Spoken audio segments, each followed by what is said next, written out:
Hey everybody, this is Tim Charron, and welcome to my brand new podcast called The Charron Zone. Blah, blah, blah, blah, blah. Download your free guide to booking gigs at howtobookgigs.com. Welcome to The Charron Zone. I am super excited today because we have on the one, the only, Mr. Kevin Breuner. How are you doing today? I'm doing well. How are you? Excellent. And I'm very green, apparently. Yeah. Well, happy St. Patrick's Day. It's coming. See, today's Valentine's Day. Wrong holiday. No, you're just thinking ahead. That's right. That's right. You got to be ahead of the game. Exactly. So, where are you in Vancouver or are you in Seattle, Portland? We're in Portland, Oregon. Okay. We're in Portland, Oregon. Yeah. Awesome. I'm at the CD Baby HQ in Portland, Oregon. This is actually the room where we record our podcast in. We actually call it the green room. And because we have our green screen in here, as you can see. But yes, I'm in Portland. I love it. Awesome. So I'm going to let everyone that is watching and listening know what you've been up to. So, okay. Kevin is a Grammy-nominated recording artist, guitar player with the Smalltown Poets. Is that a band that you founded? I did not found it. I was just they scooped me up out of Nashville when the band they had been guys that had been playing together for years under various band names, and when they decided they wanted to do something new and start Smalltown Poets, they snagged myself and the bass player from Nashville. And nice. So I was there from the beginning of Smalltown Poets, but some of the guys have a history that goes much further back. Okay, right on. Cool. That's a fantastic name for a band too. Love it. Also, Kevin is the vice president of marketing for CD Baby, and he's also the host and pioneer of the CD Baby DIY Musician Podcast, which I am a huge fan of. So I'm really excited to have you on. Thanks for taking the time, and thanks for setting up the green screen. So I just want to get the listeners, up to date with what you're up to. Like, tell us about the band. Tell us about Smalltown Poets. Tell us about the Grammy nomination. Just whatever else is going on with you guys, because that's pretty exciting that you guys were nominated for a Grammy. Yeah, I mean, with the band, our career sort of exists in two halves. The first half was the label era. We were signed to a major label in Nashville, and that's when we had a lot of success with, the Grammy nomination. We had songs go #1 in our genre and sold a lot of records. And then we all sort of went on a hiatus for a while as we had families and such. And at that time, I had multiple different bands in the Portland area. Smalltown Poets, I should say, is based out of Atlanta. And I was living in Nashville at the time. So I went back to the West Coast. I'm from the West Coast, and so is my wife. So I went back to the West Coast and was in some other bands, and that's when I came across CD Baby and started releasing music independently. And then Smalltown Poets, we started writing and recording again and have released a bunch of music independently through CD Baby, of course. We're still writing and recording. In fact, I just sent off our next single to be mastered yesterday. We had a new song come out back in the fall and a full-length album in 2018.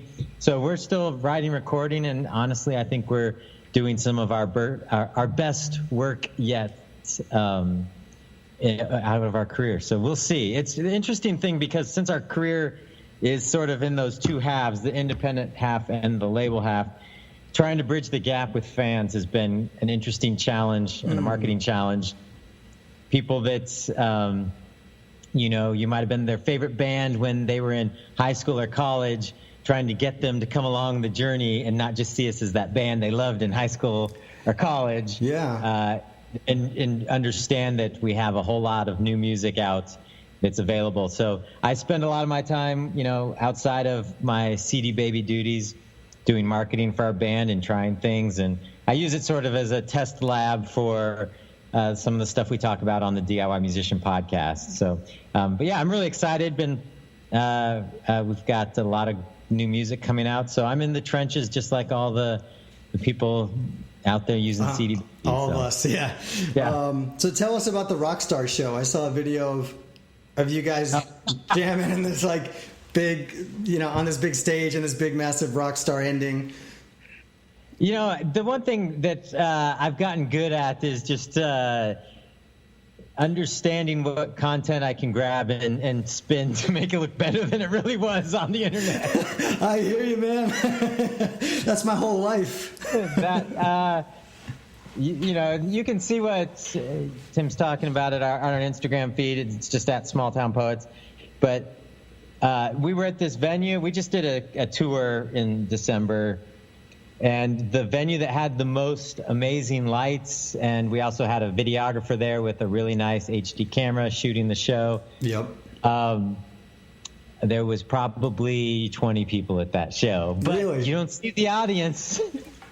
You leave it to the people that are watching in their own imagination. Kevin, you are speaking. You're preaching to the choir here, man. Because I'm always telling people, like, number one, it sounds crazy, but like the stage is so important, and the lights are so important. The lighting is like half the show, and I'm always telling people to make sure that if you have someone shooting video and or photos, never, ever, ever show an empty room or a half empty room or a 3/4 empty room. Always show either the 5 people that are there, with the proper angle, or just the stage so that nobody sees. Because I saw that video, and it literally, to me, it looked like it was like in a packed arena. Yeah. See, magic of telling stories online. Brilliant. I love it. So that is really a really interesting scenario for the people listening.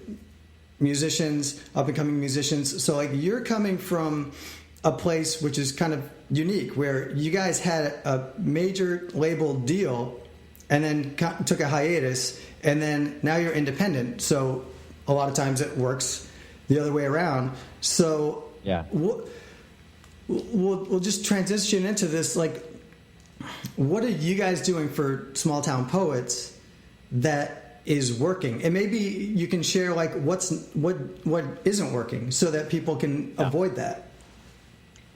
Well, the one thing I'll start with a challenge that we have. One thing that is a challenge for us in our career right now is that we don't live in the same place. Yeah.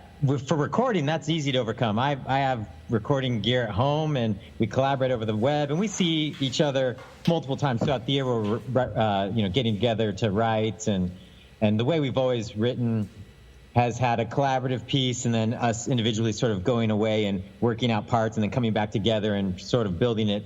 So you guys never really got into writing in the same room. You were just we all jammed together in a room from start to finish. What we do is you put us together in a room for 5 hours, we could come away with 30 song ideas, and then usually somebody or a couple of the guys take those and work together and cut it down to a more song form with lyrics or placeholder lyrics or melody ideas, and then we start circulating, and 2 of the guys are the main lyricists, and they kind of refine the lyrics. So for us, the distance hasn't been that bad as far as like writing, but we have we can't just play a gig on Friday night in our town because we don't live in the same city. The band's still technically based out of Atlanta, but 2 of the guys live there. 1 guy lives in Florida, 1 lives in Charlotte. But the big issue we have is not even the distance, because you can get on a plane and be anywhere, and we've done that. We've done lots of fly dates where we all just fly in, play the show, and leave. Yep. But really, one of our drummer, he works in NASCAR, and there's 38 races a year, something like that, and he does all the marketing partnerships for Kyle Busch. So those of you who know what NASCAR is will be like, oh my gosh, that's a huge deal. Yeah. Those of you who don't know what NASCAR is are going, I don't know. Yeah, it's massive. It's like working for Tom Brady in the NFL, somebody that's at the pinnacle of the sport. Yeah. And so he has to be at those races every weekend, and so that really makes it hard to plan shows and tours, because we get offers And, sometimes we just have to turn them down, or my friend has filled in with us. That's a drummer. We've had other people fill in occasionally. But that's been one of the biggest hurdles. So we approach everything like, okay, touring is a challenge for us. So just getting out on the road is hard. And so from a marketing perspective, and sort of going back to that show that you saw, which was in Jacksonville. The Rockstar show. Is that I look at everything as like I have to capture as much content as I can. I don't need to use it that day or at all. Totally. At that moment, but I just need to have video cameras running. I need someone taking nice photos. I need to be capturing audio if possible, and somehow not drive myself crazy trying to do it, and having a focus to play a good show. Right. And so for me, I capture a lot of content when we are together, and then I just trickle it out over time. So if you look at our Instagram feed, it looks like we were on tour from the beginning of December all the way through the new year. We actually were on tour for about a week and a half, and I just kept posting great photos, mostly from one show, and just writing different things that weren't related to a time and place, but more of the emotion that people were seeing in the image. And so a lot of our fans, who I always tell our bands guys that our fans will never be at any one show. We don't tour enough to think about that way. They're all online. And so as long as we roll out the story over time, they weren't going to be at those shows. Even if we were playing shows every night, they weren't going to be there. They're online. So as far as they're concerned, we were on tour for a month and a half, and they're just engaging with the story of us as a band over time. So well, I just wanted to say that that's a great thing for people to take away is kind of what you're doing out of necessity is I wrote a guide, a little book, how to book gigs and also like explode your music career. And I teach people this, that the thing that you guys are doing by necessity is number one, content is king, right? A picture says 1,000 words and video says 1,000,000 words. And I tell people, get as much content as you possibly can so that you can do exactly what you're saying is you don't have, and you probably shouldn't put all this content out in one day or even 1 week. If you get a bunch of content like you're doing, then just kind of trickle it out and keep it going, because that's a great point too, because if most of your fans are online, that's easier for them to digest, instead of slamming them with and they don't know any difference. I mean, one of my biggest pet peeves with social media that I've had to train my band guys on is that, if you've got this great image and you're saying something about it, you don't need to say, this is from a tour last year, this is from a tour our show a couple weeks ago, or another picture from this show. It's just like, just say something about it, or say something that evokes the emotion from the picture. Like, I've been trying out a bunch of different things with some of this stuff, and I found that just finding a lyric from one of our songs that seems to match the emotion in the picture gets a huge response from our fans. And it's like, I'm not even really referencing the fact that that's a live show. It's just a good picture of the band they haven't seen before, and it's bringing them into a different storyline, whether it's a song lyric or something that might be happening outside of what they're even seeing. I think a lot of times people just get too literal with how they talk about, like they have to timestamp and place, geolocate everything. It's like, no, just tell a story. Right. Yeah. You're probably better off telling a story than telling people like what the temperature and the humidity was at the show. Yeah, exactly. Or how many people were in the audience. How many times people say, so many times artists, we say things that it's like, you don't realize that it's almost like you're putting together a movie. We see everything that's not in the frame, and we feel like we have to tell people what they're not seeing. And just like that, that video you saw that we posted, your imagination filled in a whole lot of detail that wasn't there. And let that happen, and absolutely. Don't have to fill in details that minimize what you're doing. And even if the picture, I got on a friend of mine's case because she wasn't. I knew she was playing shows on tour someplace, and I'm like, how come I'm not seeing any pictures? And she said something about, well, they haven't been very well attended shows, and my friend told me I shouldn't post them, and she sent me one. I'm like, the photo looked amazing, and it was like this very moody picture of her playing in the corner, and there's like these two people in silhouetted that look like they were about to kiss, or that they're really close. I'm like, there's so much you could say, and it was like it was in Europe where she was at. I'm like, there's so much emotional imagery that you could say so many things. It's not about how many people are in attendance. Yeah. You know, we're independent artists. You're growing a career, and even when we were at the top of our game, we played some pretty crappy shows. Oh, yeah. It doesn't matter how big you get. You have crappy shows. Yes. So Yes, that's for sure. it just looks different. Yeah, that's another good point too. Is like, you're always here's one for you. You're always where you are, right? So it's like it's not that exciting or special for you. But like you said, that your friend was in Europe. I don't know if that's where they live and they were touring or playing or whatever. From North America. Okay, so like, I think we all have to remember as musicians and artists. Here's another example. 99% of people aren't a musician. So what we do, because we're always around other musicians, it seems to us that it's like, oh, it's not interesting.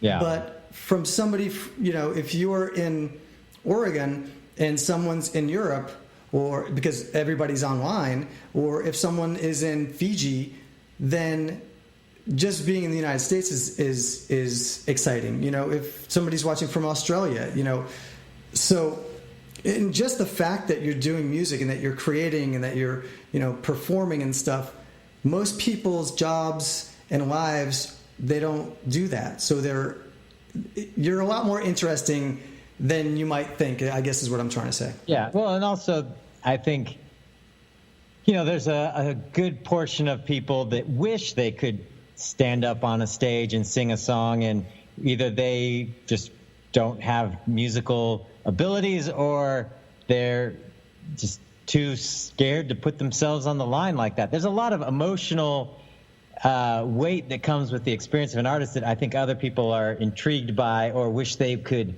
step into those shoes for a little while, and because it is frightening. You're standing up in front of people, bearing your soul, hoping that somebody comes to and actually cares and it's meaningful to them. There's a lot of. It's terrifying. It is terrifying. I quit. Now that you just said that, I'm quitting. But it's amazing at the same time. It's like you just that's the thing for me. Because a lot of times with my work at CD Baby, a lot of people who aren't musicians but might be in the music business, they always try to bring it back to how much money you're making or how big your fan base is. And it's like, those things are important. But at the end of the day, I don't know anybody who picked up a guitar or started playing keyboard or violin or whatever because it was a financial decision or this is the best way for me to make a whole lot of money in my life. That's not how the conversation starts. It's like, there's this thing inside of me, I got to get out. And I just feel this desire to create, and it moves me, and it's exciting, and it's different, and it's full of ups and downs and wacky turns and amazing possibilities. And that's what's great about being a musician. And you just have to lean into that. And sometimes the story sucks, and it's okay to tell that story that it sucks and that nobody came, or to look at it from a different angle, that it's just not about those numbers, and that the story you're telling as an artist is about a journey that you're on in your life. And someday when you could be at the top, or maybe you don't get there, but it's the journey is what's going to interest people. They have enough pop candy out there to consume. And as an independent artist, if you want to attract people and get them interested in what you're doing, it has to be deeper than just trying to imitate what you see major label artists do with multi-million-dollar marketing budgets. Amen. Wow. That is powerful stuff. So it's basically being authentic. showing not just being authentic, as an artist, but showing the scars and the bumps and bruises as well is what you're. Because for most artists, they're creating the kind of music where that part of themselves is infused in the music, and I think it just brings more meaning. That doesn't mean you can't write pop music and can't have cool photos and have this really nice put together image. It just means that for an artist that's not known or building an audience, if all you're doing is trying to look like another version of Taylor Swift, they already have Taylor Swift. Totally. So give them some reason to go deeper with you over just listening to what they already know. And that's where it's important about learning how to tell a story and let that personality come out.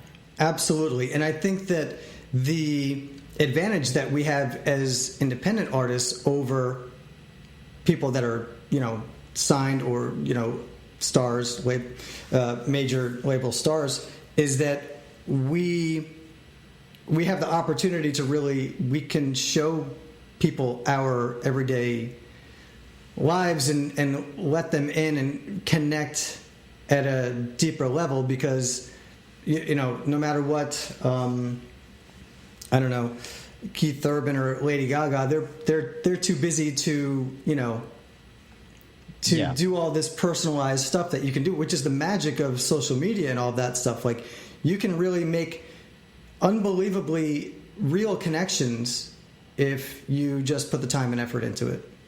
Yeah, and there's this person that who's there in Nashville, Tom Jackson, who's a performance coach. He always says that those artists are already married to their audience, so they don't have to do certain things as an artist because their fans already bought in. In fact, they can actually, if they want, phone it in many times because their audience is so married to them. I've seen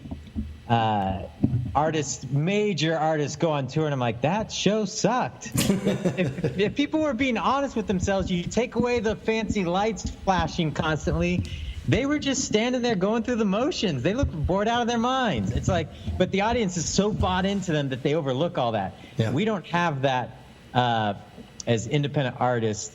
And you may have some fans that are really bought in, but not at scale. And so you have to look at things differently and approach it differently. But it is a huge opportunity because, you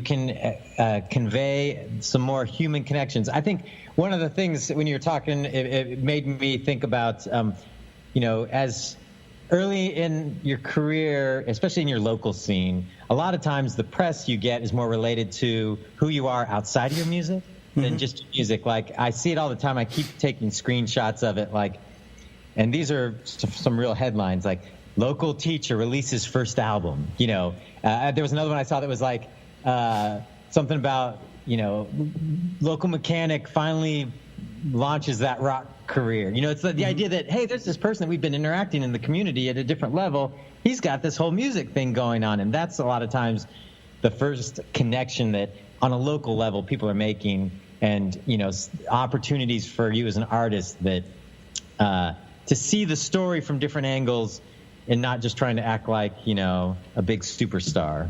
Right. Definitely. We opened for a lot of national acts like Charlie Daniels and Willie Nelson, Bret Michaels, and all these people. And I always tell people, it's very challenging to get in front of 5,000 people where 4,900 of them have no idea who you are. Yeah. So what you're saying is very true. The headliner could come out if they wanted to, and I'm not saying any names, but they could definitely come out and just kind of go through the motions, do a relatively short set, not really put their all into it, but we have to every single time. And it's a huge, really exciting challenge for me personally, but you can't take a show off, and they can go back to their green room or their bus or whatever, and they can charge however much to have people come and do the meet and greet. But because you're the opener, you're the indie, you better stay and meet every single person that wants to actually talk to you, sign every scrap of paper, take every photo. You just have to take advantage of every single opportunity where, like the major artists, they kind of don't. But on the flip side of that, now as independent artists, we have the power to take advantage of a lot more than we did, say, 10, 20 years ago with... Oh, absolutely. Absolutely. Yeah, I mean, that's one thing that it's come so far with independents being able to build an audience that, the one thing that, that person, that major label artist that, may or may not be phoning it in, like you said, and doesn't have to seize every opportunity. I'm not saying that they all do. I have seen a few instances.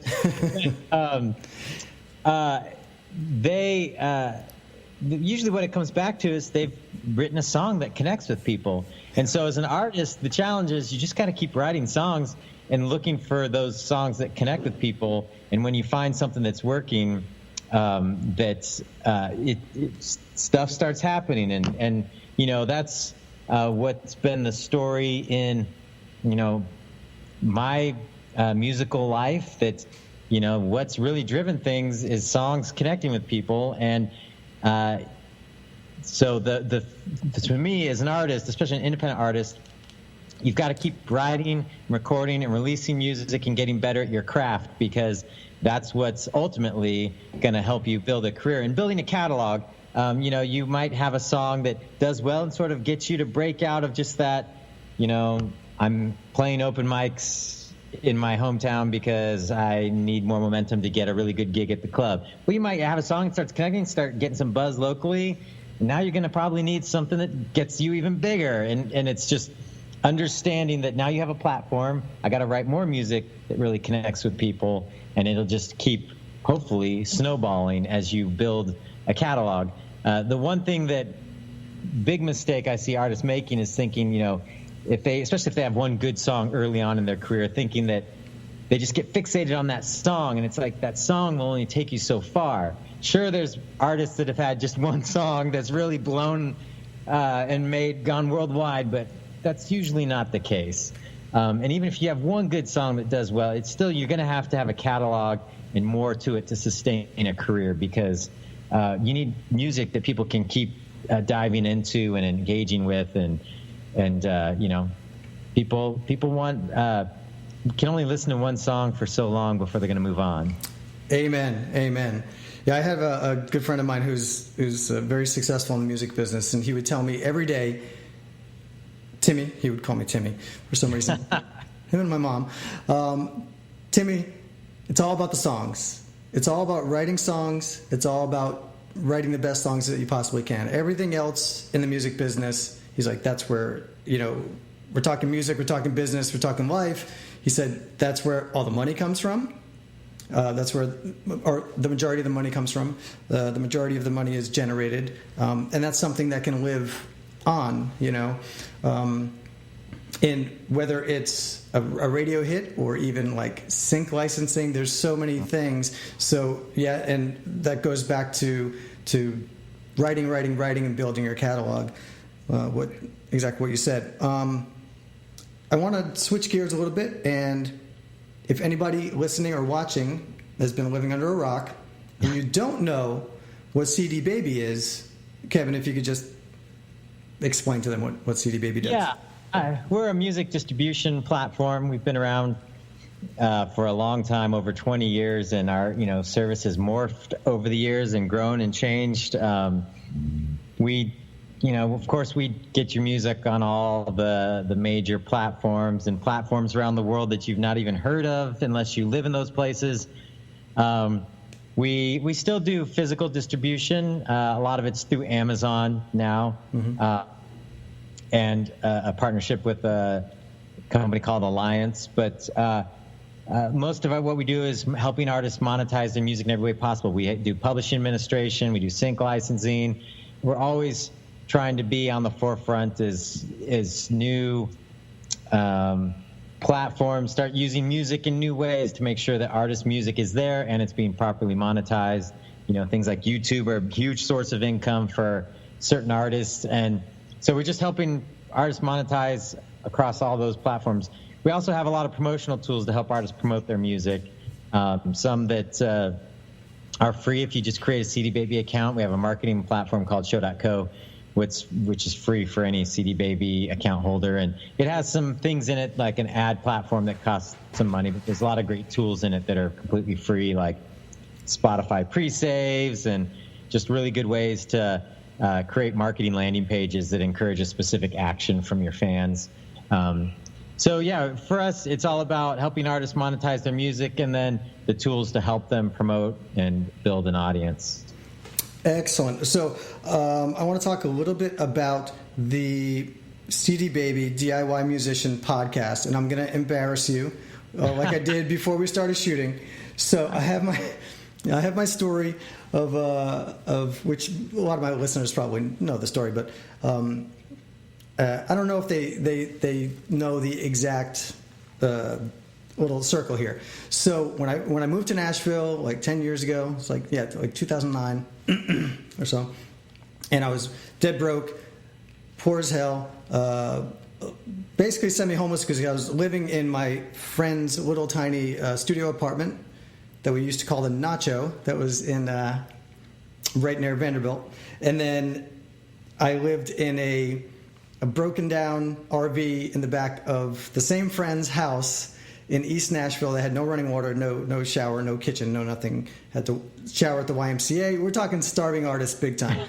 I used to play gigs for food at Drifter's Barbecue in East Nashville, which is awful barbecue. Star Cafe in Goodlettsville, I believe. Amazing food. And so while I'm doing this, I'm like trying to build my career from zero, from nothing. I barely knew anybody in Nashville. And I would sit on the floor and listen to the CD Baby DIY Musician podcast like every day and sit there and make lists of and make my phone calls to the little bars and try to get like $45 gigs and set up I started setting up like little acoustic tours. Like I would go to where I'm from in New England. I'm in Miami Beach now. I would come back down here playing Key West, and I would just listen to you guys like every day and just leave it on. And so it would like soak into my brain, and it really helped a lot, and it gave me all sorts of ideas. So that's my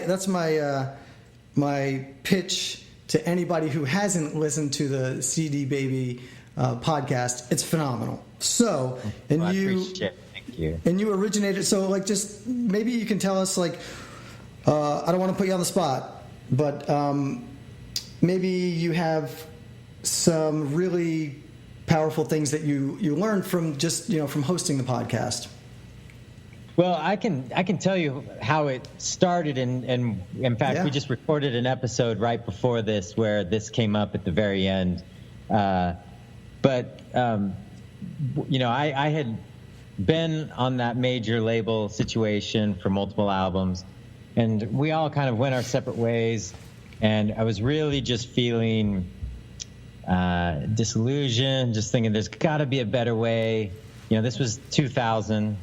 There's got to be a better way for artists to connect with their fans, because we had all these fans over here, we had us on this side, and these record company people in the middle, just making decisions that didn't make sense. It's like, just let the fans have access, and so they can decide. I mean, why are we arguing about whether or not to release this song or that song? Just put it all out so that they can enjoy it. Yeah. And so just feeling there's got to be a better way. And I started writing and recording again, and that's when I came across CD Baby, and got a job there and was releasing my own music. But I would constantly get artists asking me, and this was about 2005, 2006.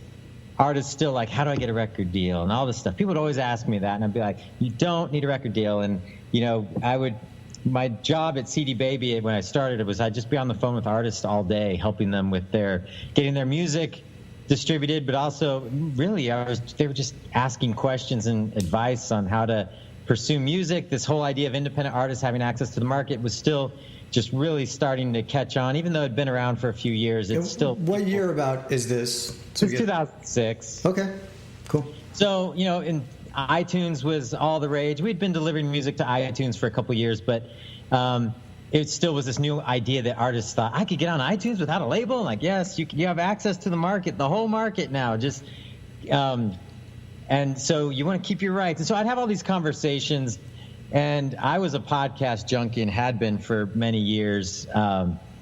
And I thought, I wish I had more time in these conversations on the phone with artists and to just go into detail, but I can't. The phone keeps ringing, and I can't spend an hour on the phone with everybody. And so I started a podcast. And to me, what it really was is it wasn't just about, I want to tell everybody everything I know. That's my podcast. Part of what was so inspiring to me is like I would be on the phone with artists. And I should just say that when I started working at CD Baby, my eyes were opened about all the different kinds of genres that were out there and all the ways people were having success, some very genre specific, some not. But just the idea that, this whole internet, accessing your fans and being able to have access to the market. As an independent artist, a lot of people were just trying interesting and new things and seeing some success. And I'd get somebody on the phone and I'd be like, tell me all about that. I want to know how you're doing that. I'd be taking notes. And then then I'd be giving someone else some advice, and they'd be taking notes. It's like, this is what the podcast should be, just the idea that it's not about somebody just spewing all the information they know. It's about us talking as a community and learning from each other. So really, for us as the podcast, it's morphed over the years. The early years, it used to have more interviews. Mm-hmm. And now it's mostly myself and another person here at CD Baby, Chris Robley, who's also an independent artist. Yeah, Chris has been on the my podcast. Okay, yeah. He has a new single out today. Oh, nice. So a lot of it has morphed over the years, and there's reasons why it's that the format it is. It's for a number of reasons now where we have less guests, but still the DNA is the same. It's really about us having conversations with artists and artists learning from other artists and us trying things ourselves and sharing, what worked, what didn't. We try to be very transparent and vulnerable with, hey, you know what, we did this and it didn't work. I'm more than happy to say that picture you saw, that video you saw, there was only 20 people in the audience. It's okay. Listen, you're still a rock star in my eyes, in my mind from that video. I was like, damn, that's awesome. It's the world we live in. So it's like, and we just try to pass on a lot of marketing concepts and things. And so that's really what, for us, it's been, we've been doing it since 2007. We just recorded our 250th episode today. And so it keeps going. For us, as long as, there's something to talk about, we'll keep talking. Well, it's inspiring because you guys are,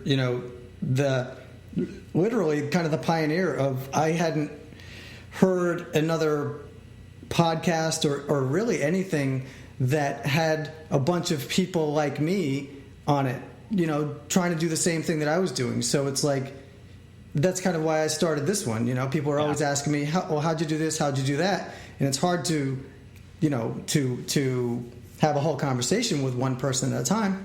Yeah. And also on the other side of it, for me, it's kind of greedy because I want to learn from people that are doing great things. So, that's really, it was at the time, and still, I don't really know a podcast that really does what you guys are doing. But, it's always been great. So everybody, if you haven't already, definitely subscribe to the podcast and check it out. I guess we'll kind of, I'd love to wrap up with basically talking a bit about marketing. Musicians, marketing sometimes doesn't go together. Sometimes people are, I should say musicians and business and marketing sometimes kind of like oil and water. Here's a good question. What do you say to the many musicians out there that say, well, I don't like promoting myself, or I don't like marketing, or God forbid they actually say I don't like business because they're in the music business. Yeah. But do you have anything that you would tell them, or any kind of advice?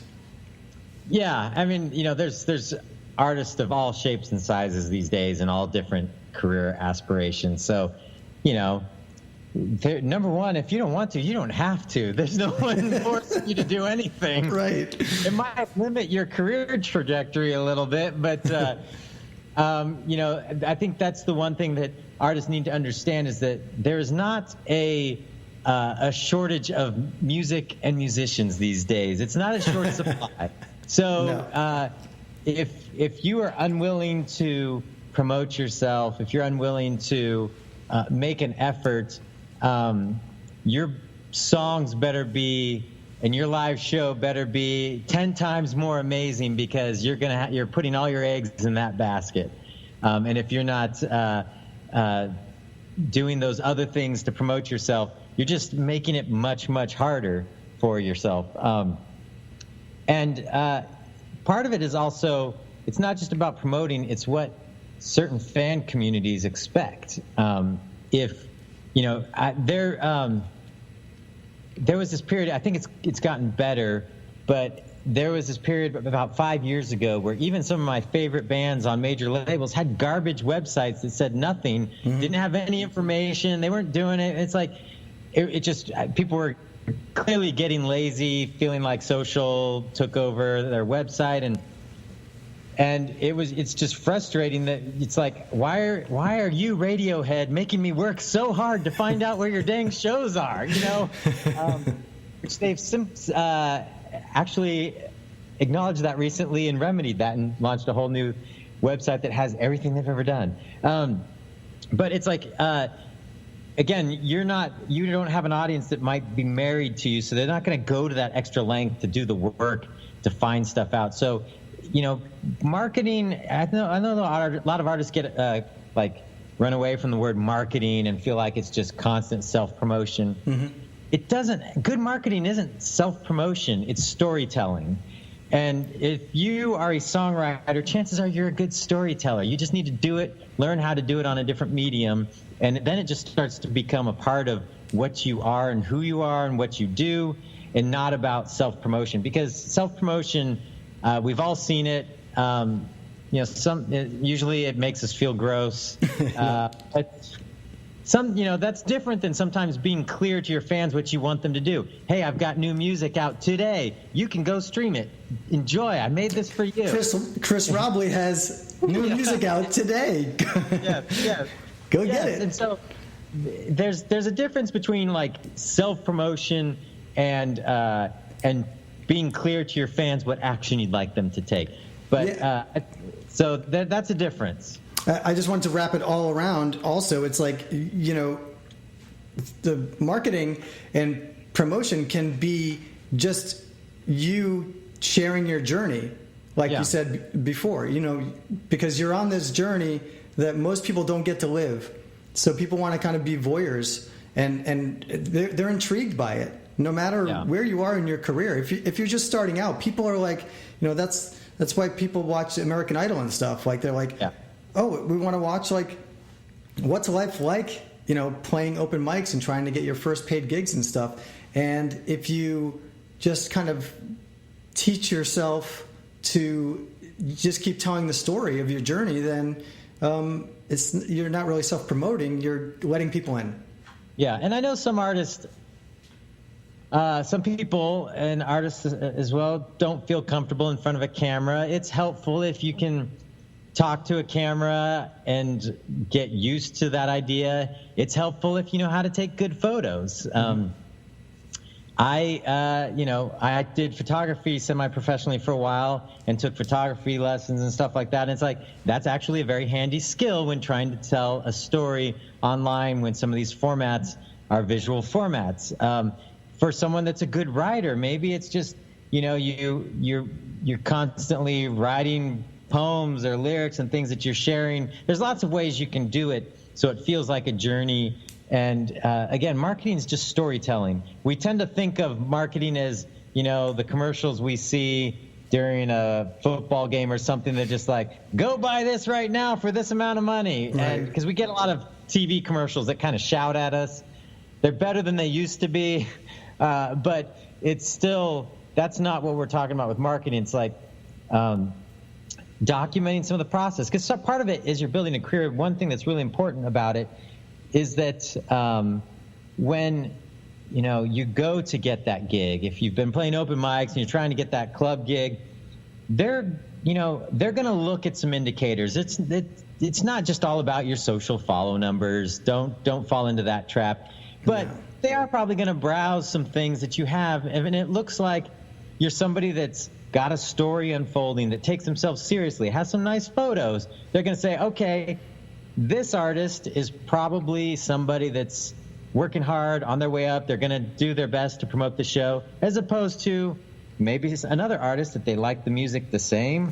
Oh, go there and there's nothing. It's a ghost town. There's nothing's there. They're not really looking like they're trying to tell a story and make things happen. They're probably going to pick the artist that's done the work. Yes, definitely. You said something that really struck me. Okay, so no matter what, people are going to go check you out, right? They're going to check you out online.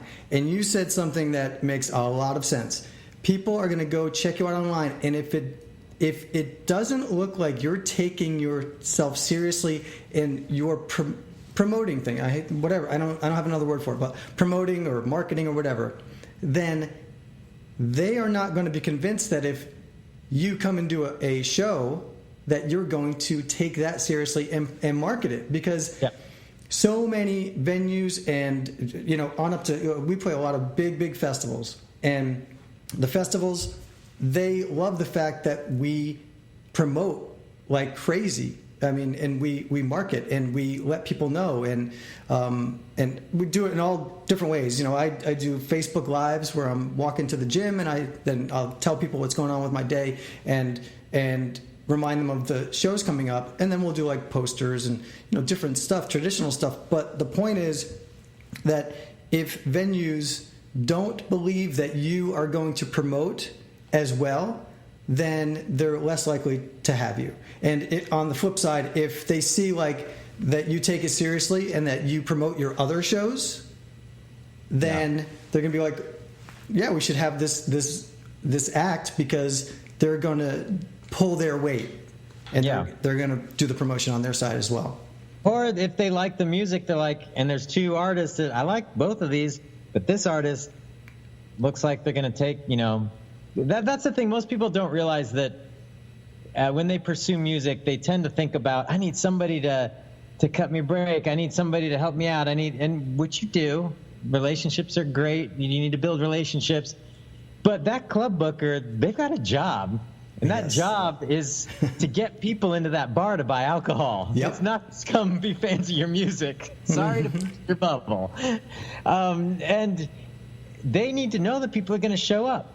And if they see somebody that may not have a huge following online but obviously hustles, they're going to be like, okay, there's a reason for me to take a risk on them, as opposed to somebody else who looks like they'll just show up and go through the motions. So, it's all of everyone you're interacting with, and those people that you're trying to get attention, they're doing a job. They've got problems that they're trying to solve in order to make their bosses happy and get paid and keep their employment. And you should approach it on how you can help them solve those problems that they have, as opposed to just looking for someone to help you out. Absolutely. On top of that, I always say you want to make these people, you want to make their life as easy as possible, because they're super busy. They have a job to do, and they're trying to solve these problems. If you help them solve that problem in the most efficient way, then you're most likely to get the call. And make their life easy, and because basically they're your clients. They're not, like exactly what you said. You're not in the business of trying to make people that are booking gigs fans of your music. You're in the business of making their life easier. Exactly. Yeah. Exactly. The fact that they may or may not like your music's inconsequential. They are there to put music on in a venue in hopes that the venue has enough people there to buy alcohol and food or whatever they're selling, and they can keep their doors open. Running a venue is a tough business, and so if you can be straightforward with them with what you can provide and what you can do, and they see online that you're really trying hard, chances are people will give you take a risk on you. If you're not marketing yourself, if you're not promoting yourself, there's less reason for them to take a risk on you. Now, again, can your song be so amazing and your live show be so amazing that it just goes crazy that everyone wants to see you? And sure, and there's plenty of stories of that happening over the years. But why not increase your odds? Well said. Well said. Perfect. All right, so I just wanted to wrap up with this, and then I want to let everybody know where to find you and check out Smalltown Poets and whatever else you have going on. But okay, so here's the scenario. Okay, there's a relatively young singer that's playing open mics and stuff, and they want to start playing like paid gigs and want to start on their journey, on their career. Is there anything that you would tell them like that they must do? What are a few things that they must do to start gaining momentum? Assuming that they have a catalog of songs that they're happy about, yeah, and some recorded, I would say the first place I would spend money beyond the recording process and what I need to distribute music is getting a really good photo shoot done that has lots of different photos and things, because that is one thing. A professional visual appearance is one thing that separates a lot of people from just being that person at an open mic to that kind of solidifies them as, oh, they've got an artist persona. Mm-hmm.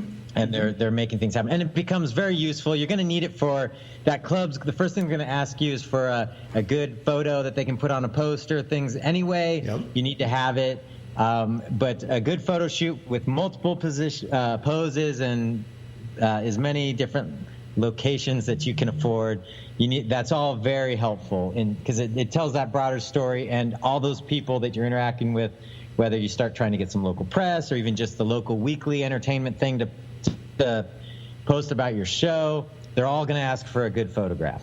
And then, to me, like, getting really good at documenting the activity that you do have is so important, because just because it's an open mic doesn't mean you can't get an interesting photo that evokes emotion or builds an impression of what you're doing. Like I said, with that, if you look at our Instagram feed right now, it looks like we've played an enormous amount in the last month and a half. A lot of that was from the same show. No one is going post by post and looking at the date and analyzing if it's the same show. Yeah. Bands tend to wear the same clothes every night on tour anyway, mm-hmm. and if they've got lights on tour with them, it's going to look the same every night anyway. So but the idea that if they open up and there's like lots of images of performance and stuff, it just feels like you're more established. And so a lot of it is starting to build out the story that you are established, and that there is this history of you performing music. And that's really what, to me, is important at that stage. It's like, I need to start somehow pulling together this idea that I just didn't start yesterday. And that's the important thing. Yeah, and if you're getting, nice photos or content from open mic nights, when people are watching it, they don't know if it's an open mic night or if it's you performing at a venue. Yeah. And really, it doesn't really matter, right? The content will stand on its own. Excellent. And the hard thing is, along with that, one of the things that, especially people that are newer, and that artist that, the idea, that person you mentioned that hates marketing themselves, mm-hmm. One thing that, and we see this all the time here at CD Baby, people get really frustrated with, is that most of the way people interact with you for the very first time, especially online, is through a visual. It's not your music. And so if your visuals all suck or are not related to your genre, then, or, send weird messages or just all over the place, that's their first impression of you. Unfortunately, that's how it is. They're going to see something about you first before they click that play button. So you have an image no matter what, you know? So if your content, your photos, and your video are amateur, that's your image.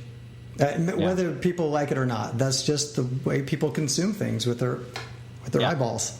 Yeah. And so when you're at that part where you're like, I feel confident in the songs I have, where I can start reaching out to clubs and stuff, that's the piece. It's like, go hire a good photographer that can do a good photo shoot that'll come out to an open mic night.